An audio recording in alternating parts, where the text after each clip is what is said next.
Successful people are not people without problems. They have, as a rule, just as many problems and largely the same kind as everyone else. The difference is that they learn to solve their problems.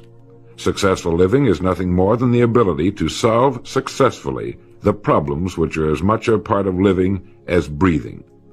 The degree of our success will be determined by the extent to which we can solve our problems. If you can tell me what you want, I can tell you how to get it. The problem with the great majority of individuals is not with their ability to achieve their goals in life, but rather with the failure to understand two factors vital to successful living. The first is to make the decision as to what it is we want enough to give it most of our attention until it's been achieved, and to clearly define it. And the second is to fully understand that we have the ability to achieve this goal, or we wouldn't want it in the first place. The next vital rule to successful living is to understand that our success is won or lost by our ability to serve others. We are interdependent, and it's just as impossible to succeed without serving others as it would be to live in our modern world without others serving us. Our rewards in life will and must always be in exact proportion to our service. It is the misunderstanding of this single law which, in my mind, is responsible for fully 90% of the frustration and discontent we see around us. Now, a lot of people don't like this law, if they're even aware of it, but not liking a law does nothing to change it. The basic laws of nature and economics are unchanging. If we're out of step with them, we are, as Thomas Huxley put it, checkmated, without haste, but without remorse. But to those who know and work with the laws, he said, they are paid with the overflowing sort of generosity with which the strong delight in strength. If a person doesn't like his income, all he has to do is take a good long look at his service. Look where you will find this law in undeviating operation. Our rewards will always be in exact proportion to our service. This is the law, then, that lies as the supporting structure of economics and personal well-being, so fix it in your mind. All attempts to sidestep or in any way avoid this law will result in frustration and failure. So this brings up the question, if what I want is more than I now have, how can I increase my service in order to earn it? Well, whom do we serve? We serve people. So let's take a moment to try to understand people. The more we understand them, the better we can serve them. I think of an adult human being as a grown child, doing his best to play for the first and last time on earth this game called life. The extent to which he learns the rules of this mighty game will determine his success. But right here we run into an historic and exasperating fact. People down through the centuries have, with the most amazing consistency, divided themselves into two groups. One group contains about 5% of any given population. The other group contains the remaining 95%. Neither of these two groups is any better than the other. But one thing separates them. The big group, the one containing about 95% of the people, never seems to get the word, while the smaller group, the 5%, does. Now, what do I mean by getting the word? I mean about 95% of the people never quite understand, emotionally or intellectually, that we as individuals control, to an altogether unsuspected extent, our lives here on earth. That each one of us is the architect of the structure fashioned by our years. You see, all of us want the same things, but only about 5% figures out how to get them. Within each of us burn two unquenchable ambitions: to serve importantly and to gain financial independence. Both of these worthwhile goals are within the reach of all of us, man or woman, but according to statistics, only about 5% achieve both of them. Why? Let's look at it logically. Every human being has a tendency to think, act, and talk like those by whom he is surrounded. This is environment, and it exercises an enormous influence on our lives. We've already pointed out that 95% don't seem to get the word in life. Then it follows that in the case of any given individual, the odds are 95 to 5 that he is surrounded by the larger group. And since a body in motion tends to remain in motion until acted upon by an outside force, that he will continue to conform to his group unless we can do a better job of serving him through knowledge.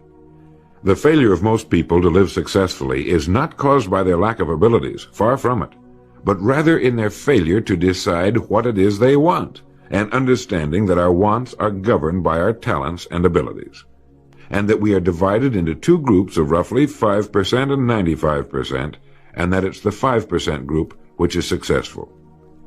So here, let me give you a definition of success which, to my mind, covers the subject completely. Success is the progressive realization of a worthy ideal. That is, anyone who knows where he is going in life is a success. At the moment he makes the decision of what it is he intends to accomplish, of what it is he considers a worthy ideal, he is successful. Once this goal has been accomplished, he is again, by our definition, a failure, until he establishes a new goal toward which to work. To my mind, this is what we as human beings were intended to do, to go through life from one achievement to another, and to finally come to the end of our road here on earth, still reaching, still working toward a new and better plateau on which to stand. For this is to live and live completely, to know as much as we can know, to serve as much as we can serve, to accomplish as much as we can accomplish. Well, since success is the progressive realization of a worthy ideal, why are we faced with only 5% who can be called really successful? Because the best estimates available tell us that only about 5% will ever decide upon and define the one thing they want, one thing because we can only do one thing at a time. To my mind, the story of a person's life is the story of a quest, a search to which he devotes his life. We know that the happiest people on earth are those who know exactly what it is they seek and set boldly out to find it. And while we're all dreamers, the fortunate ones are those who have found a dream so exciting and worthwhile that they'll devote a part or all of their lives to making that dream come true. But while all dream, by far the great majority, that 95%, never realizes that a persistent daydream is often the point on which we should set our compass, the place toward which it is meant for us to journey. The tragedy is that the great majority shrugs off this built-in direction finder and returns to the wide, visible, well-marked road in life which they feel must be the best road because it carries the heaviest traffic. Well, let's make this point clear. The road in life with the heaviest traffic is not the best road to follow, for it is the road of the 95%. It is the road with no more opportunity, and with 19 times as much competition. Of all the billions of human beings who've lived on Earth, all great advances, all great ideas have come from just a handful, a few thousand out of billions. Now, how have the people as a group reacted to the great ideas? Every great leader and thinker, from Socrates to the Wright brothers, has been scorned, ridiculed, poisoned, imprisoned, stoned, pilloried, burned at the stake, or crucified. Mankind as a group has made a consistently grisly game of tormenting his saviors. Why? Lack of information, lack of knowledge. It comes from following the wrong crowd. What can we learn from all this as individuals? Two things. One, to amount to anything as individuals, we've got to be individuals. We've got to have individual goals, individual thinking, individual action. And two, we must never conform to the great mass of people. We must love them, help them, for our joy and success will be determined by the extent to which we serve them. But we must never lose our individuality and identity by permitting ourselves to be submerged in this suffocating sea of indirection and purposelessness. There's nothing wrong with emulation. In fact, it's a good idea, so long as we emulate a person who represents that which we wish to become, but never the crowd, never the 95%. We are what we think about. Our minds, our thinking controls our destinies here on earth to a degree totally unsuspected by the great majority of people. When you think about it a moment, it becomes so obvious, so clear and simple. Well then, if we become what we think about, and if we can control our minds, we can pretty well tell our own future. And that's the point I want to make. That's what I meant when I said earlier that each one of us is the architect of the structure fashioned by our years. This means that if we're confused about what we wish to become or accomplish, our lives, our environment will mirror that confusion. It also means that if we know what it is we seek, that it must be accomplished. barring an act of God or a catastrophe over which we have no control, we as individuals can call our own shots for the rest of our lives. We can know what it means to go through life from one success to another, to play life according to the rules and reap the rewards. We can know what it means to have peace of mind and live calm, cheerful, successful lives. You are at this moment the sum total of your thoughts to this point, for there is nothing else you can be. And 5 years from now, you can be and have anything you set your entire mind and heart upon. Succeeding in life has always been a matter of doing that which the great majority does not do. Now let's keep this in mind as we get into this business of goals. It isn't that I want to make an invidious comparison between the 5% and the 95%, not at all. That's just the way it is. And if we don't recognize it, it will be to our cost. At the beginning of this record, I made the statement, if you can tell me what you want, I can tell you how to get it. You see, the trick is not in achieving our goals, it is in establishing them. A ship would never leave a harbor if it did not have a destination. An industrial plant would never open its gates if it did not have a product or a purpose. Football would not be played without goalposts, nor would baseball without a home plate. Every business operates for a purpose. Every game has a reason. Getting back to the analogy of our ship, if you were to climb to the navigation bridge and ask the captain the name and location of his next port of call, he would tell you immediately. There's not the slightest doubt in his mind. Can you tell anyone your destination just as quickly and in one sentence? The captain of the ship knows that he can arrive at only one port at a time. He knows that it's impossible to arrive at two. Do you know that?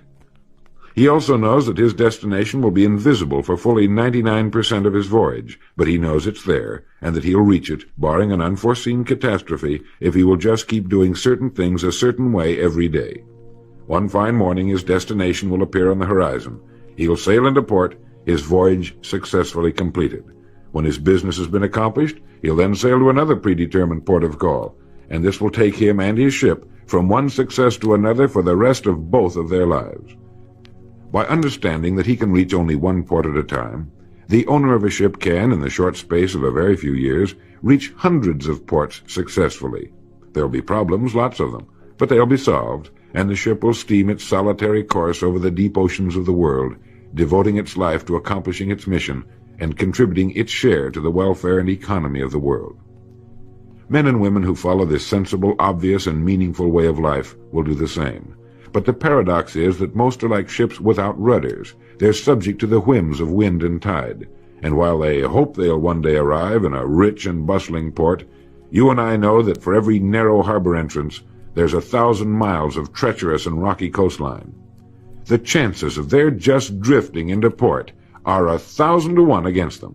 These are the unfortunate people who, not knowing the rules, believe that circumstance controls our lives. They believe in luck and superstitions, fate, the breaks. They believe that success comes as the result of who you know, not what you know. And while they cling to their false alibis, life passes them by. For the rules of life are just, and they are checkmated, without haste, but without remorse. Now what about you? Remembering that the definition of success is the progressive realization of a worthy ideal, what's the ideal toward which you are working, now, today, yesterday, and tomorrow? Can you write it in one sentence? Is your goal sharply and clearly defined? I mentioned on the first side of this record that I could tell you how you could be and have anything you set your mind on in 5 years. To better understand this, you must examine one of the most overlooked facts in the world. It is that every job, no matter what it may be, holds somewhere within itself the key to everything we want in life, the key to greatness. But we must look for it, and we must think.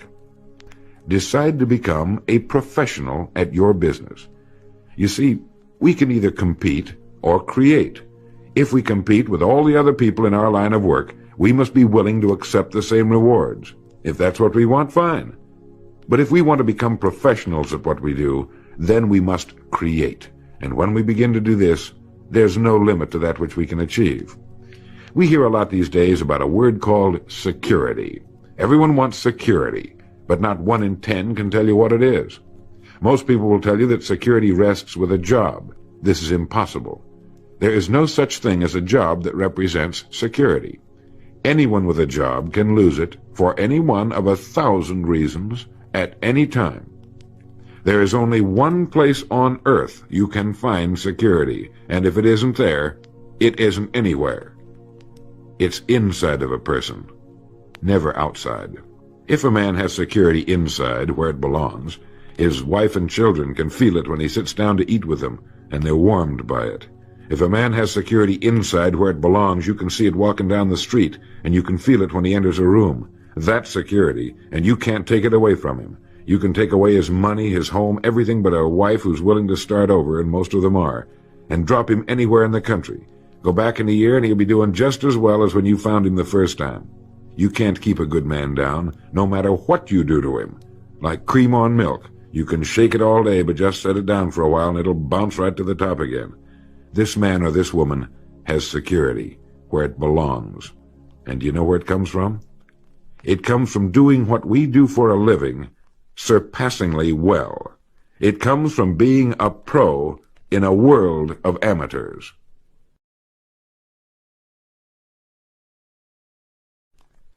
Becoming a pro isn't difficult. It comes from knowing what to do with time. It comes from knowledge, planning, and working. First, knowledge. This means learning everything we can about what we sell, learning everything we can about people, since that's who we sell, and learning everything we can about selling, since that's our profession. What we sell, who we sell, and how to sell. Those 3 subjects would fill a large library, but we can take things one at a time, and by devoting an hour a day to study, we can become outstanding professionals in 5 years or less. And it's the professionals in this business who can write their own tickets, good times or bad. They can live where they choose, and being professionals, work when they choose. Second, planning. This means writing down the specific goal we're now working toward. It means writing in detail about the first port of call we want to reach, realizing that we can only reach one at a time. It means selecting the income we feel will represent financial independence to us. Once this has been selected, we know exactly what we must do in order to reach it. As soon as our first goal has been reached, we can set a new one. The person who does this is the person people call lucky. Good things just seem to happen to him. The so-called breaks start coming his way. But it's a result of planning and working positively that attracts the good things to us. I can't emphasize too much the importance of describing your goal in detail. If it's a beautiful new home, get the actual plans, or at least an elevation drawing of the home, and carry it with you so that you can look at it regularly.